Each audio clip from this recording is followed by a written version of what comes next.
20 years ago, John Judas and Rui Teixeira co-wrote an influential book called The Emerging Democratic Majority, the thesis of which was that the Democratic Party is better positioned than the Republican Party to grab the support of an emerging, educated, upper middle class made up of a multi-ethnic mix that included, in addition to whites, Asian, Hispanic, and African American populations.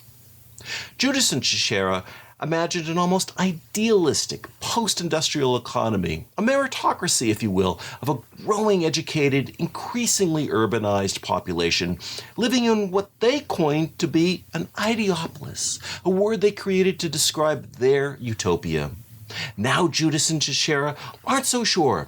In a series of interviews, they have said that the Democratic Party, while it is indeed attracting upper middle class educated voters, it is ignoring, at its peril, the white working class voter.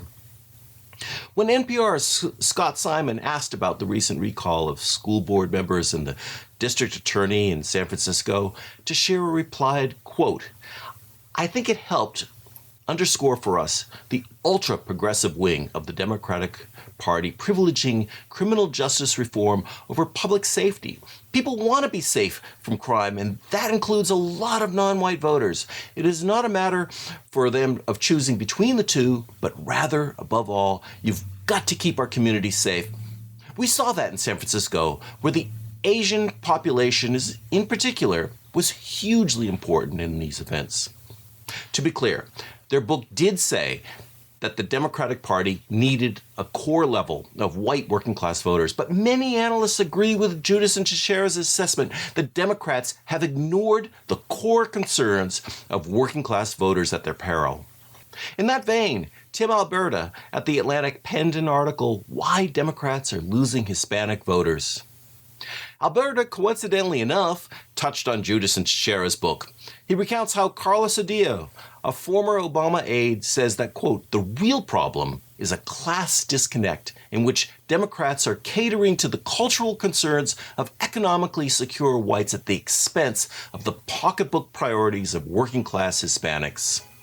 Alberta recounts how Maria Elena Lopez, a vice chair of an Arizona county party, says that, quote, "Progressives don't appreciate how fundamentally conservative the Hispanic community is, more religious, more entrepreneurial, more working class, relative to other Democrats." And Lopez complains that Democrats are focused on issues that affect tiny minorities of their coalition and ignore the big stuff, and namely jobs, opportunity, and upward mobility.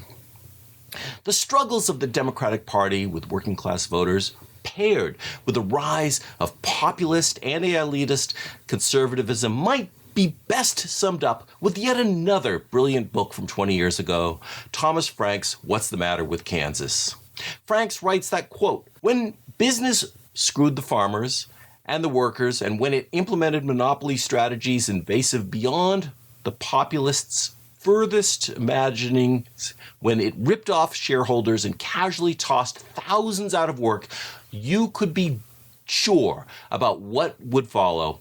Not these days. Out here in the gravity of disconnect pulls in only one direction, to the right, and further to the right, and strip today's Kansas of their job security, and they head out to become registered Republicans. So today, and on Tuesday, as inflation soars to historic 40-year highs, and as the Federal Reserve seeks to press the brake on the economy, many see, as at the expense of workers, the results of the midterm elections may or may not confirm the many ill sentiments laid out in these books, and whether Republicans will again reach a majority in the House and or Senate in 2022.